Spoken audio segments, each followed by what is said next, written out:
I want to show you quickly about paragraph formatting as well. Okay, so for instance, this is one paragraph. Let's say I like to create another paragraph after the word knowledge. So make sure my cursor is blinking, and if I hit enter on the keyboard, it takes me to the next line. Okay, so I simply divided one paragraph into two paragraphs essentially. And let me scroll down to the bottom.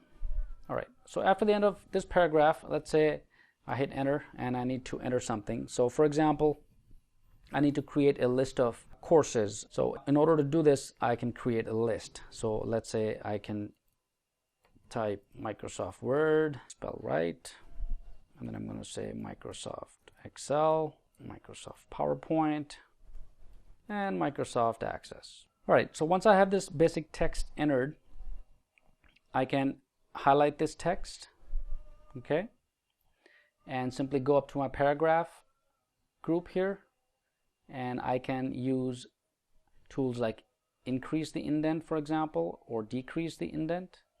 I can do that. This will move the paragraph closer to the margin, and then increasing it would move farther away. So for example, if I need to, if I click on increase indent, it will increase the indent one more time. And I can see that on my ruler also, that it jumped from my starting point to a tab further. Okay, and likewise, if I need to enter some bullets, I can do so.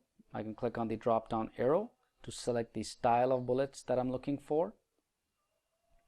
And as soon as I hover over any of these bullets, notice on the bottom you can see it visually in your document. So you don't have to click per se and then see the bullets. You can simply hover over any of these bullets. Okay, so let's say I like this bullet option here. Click on it and it will insert the bullets. And as long as my text is selected, I can work with additional options such as numbering. So if I'm not interested in bullets, I like these courses to be numbered 1, 2, 3, 4. I can simply hover over any of these, and notice on the bottom I'll see the changes. Okay, so depending upon the type of numbering or bullets that I would wish to use.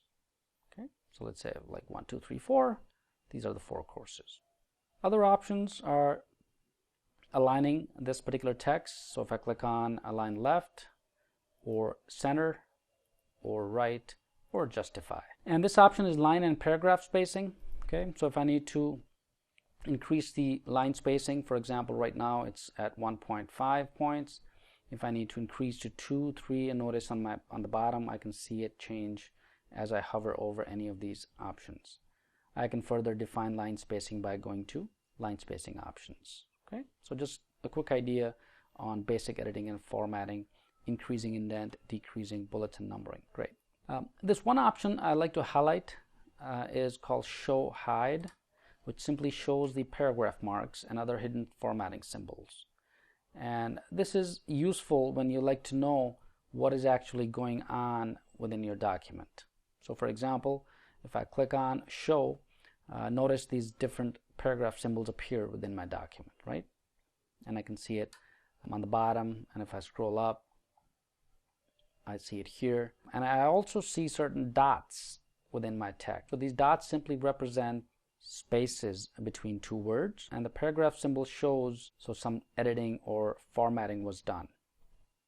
So this is just to give you an idea. When you're working with documents, if you click on the show hide option, you'd be able to actually see where the editing was done and what happened to that text. And if there are some extra ones, you can simply delete it. Notice if the cursor is blinking on the left side of any text or word, for example, let's say left of the word the, if I use the keyboard to hit delete key on the keyboard, it will delete the text.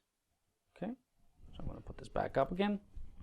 And likewise, if I use the backspace key on my keyboard, it will delete the text to the left, like this.